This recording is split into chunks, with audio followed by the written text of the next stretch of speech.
Okay, so five small quiet cities to live in Europe, and I'm quite excited to do this video. Every city in this video, I've got some like particular connection with it, and I like all five of those cities. I've been to all of them, obviously, otherwise I wouldn't be recommending them to you. And yep, I think they're really good cities. I think you really like them. So like, let's get straight through them, shall we?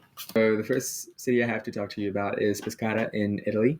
I lived there for a bit in 2023, and like January 2024, slightly. It's a really nice city. I think it's got a bit of everything. There's the Apennines just to the left, like just west of it, in between. Like Pescara is just like same latitude as Rome, but like to the east, so facing the Adriatic, facing the Balkans, and like in between Pescara and Rome, there's the Apennines, and there's a bunch of like ski resorts there and stuff. The mountains are really beautiful. There's some like really nice forests there.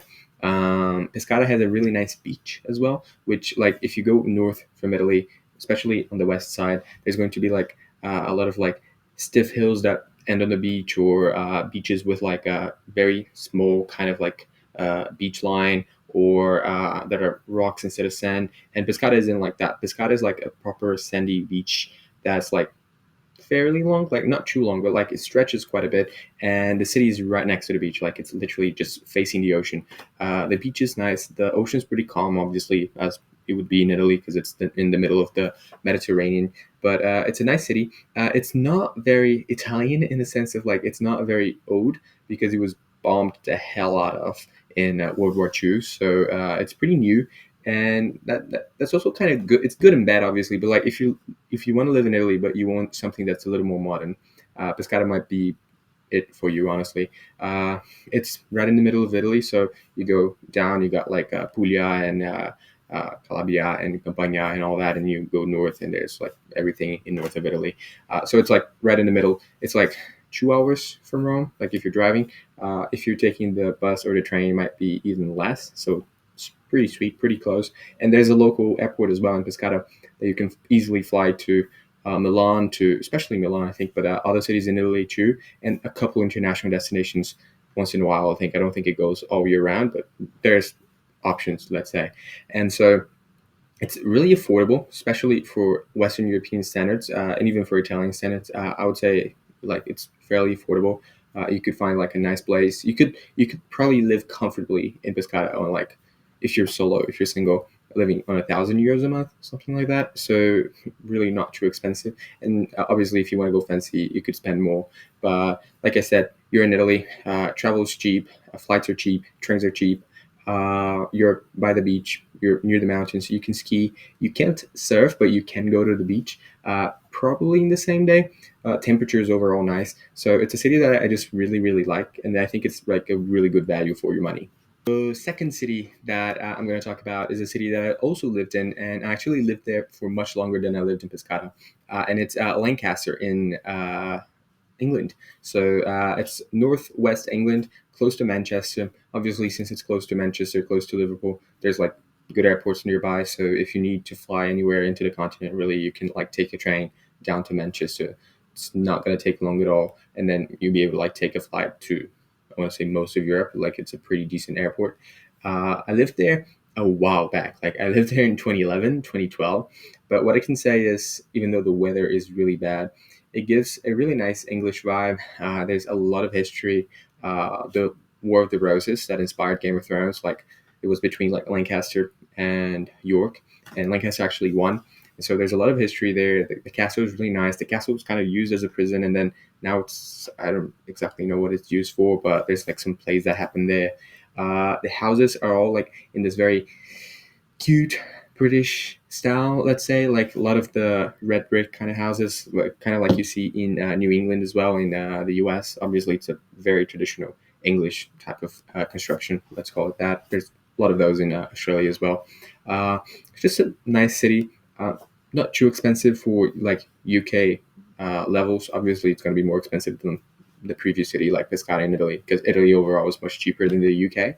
But within the UK, it's definitely cheaper than like Edinburgh. It's cheaper than London, obviously, and you're close to some very interesting spots. Like there's Lake District, like north. There's Wales is not too far. Like if you drive south and west, then you're in Wales. You can go to like Snowdonia, there's just like a lot of nature like all around. If you want like a cool, well, I was a kid when I lived there, and there was this amusement park that we went to in Blackpool. That is like, I don't know, like an hour from Lancaster. I don't know. I don't really remember, but it's not too far, and it was really really nice. Like I just have really fond memories of the city growing up, and yeah, I would definitely recommend you check it out.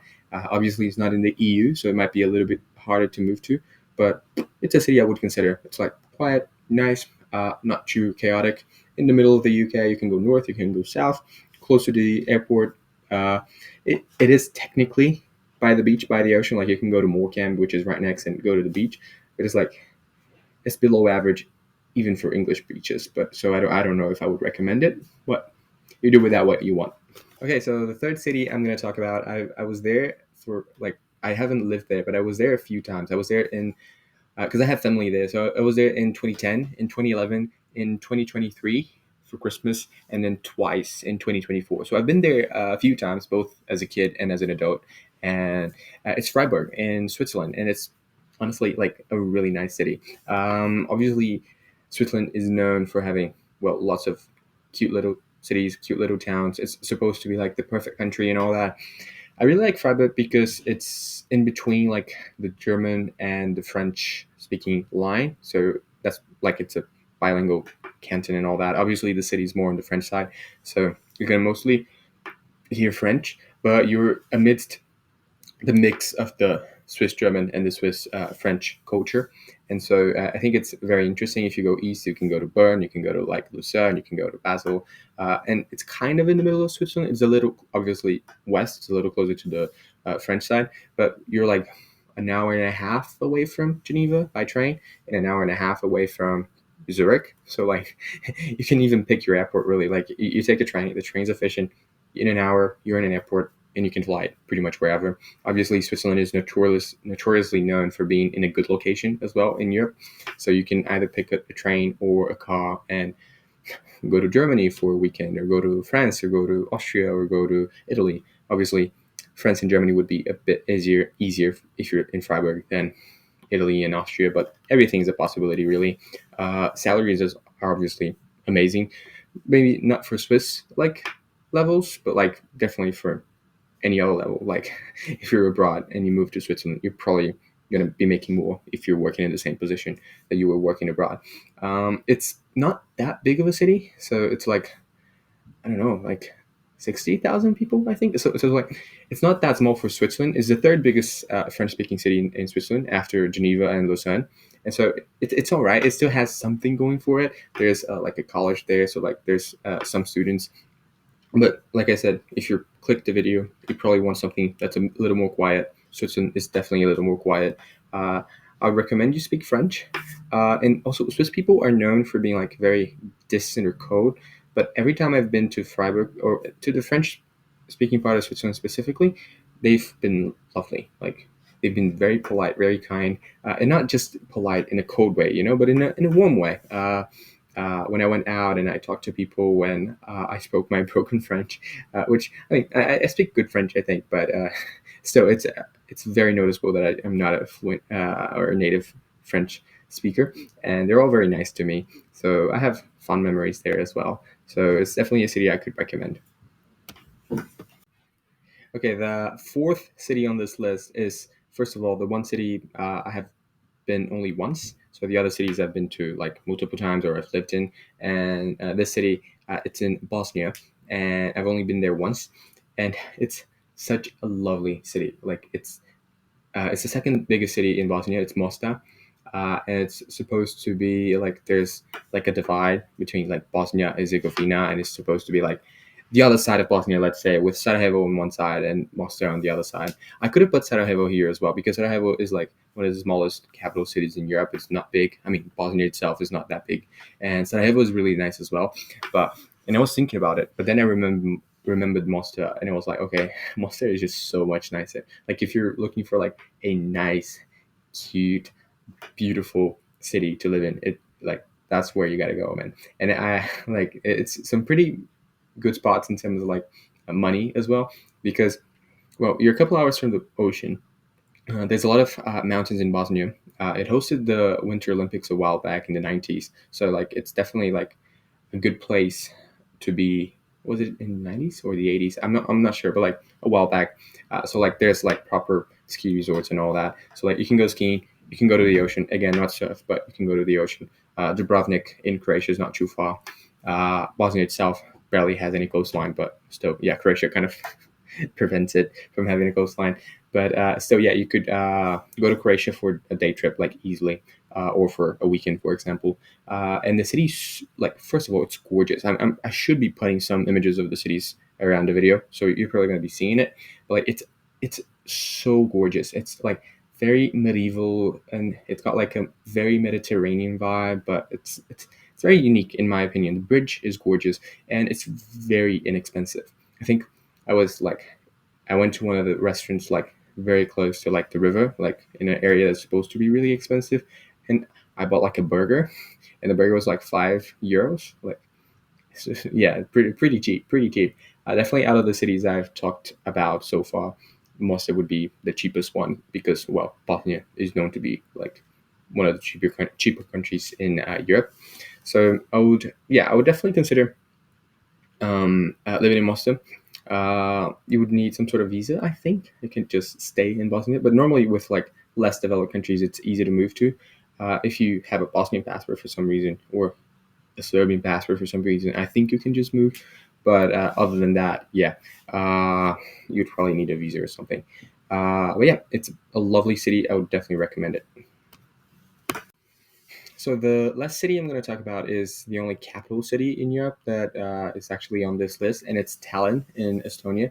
And when I went there, it was midwinter, which is not exactly a time people recommend you to go to the Baltics, but it was so cool. Like I was driving amidst like a lot of snow, and it's not a very common experience for me. So it was like an awesome experience, honestly, going to Tallinn in the dead of winter, and it was still like just before Christmas, so the Christmas market there was so nice, especially compared to the other Baltic countries, like compared to Riga and compared to Vilnius. I think Tallinn is like a superior city. Honestly, it's so nice, so cute. Like the city center, like you really fall in love with it, like the old town.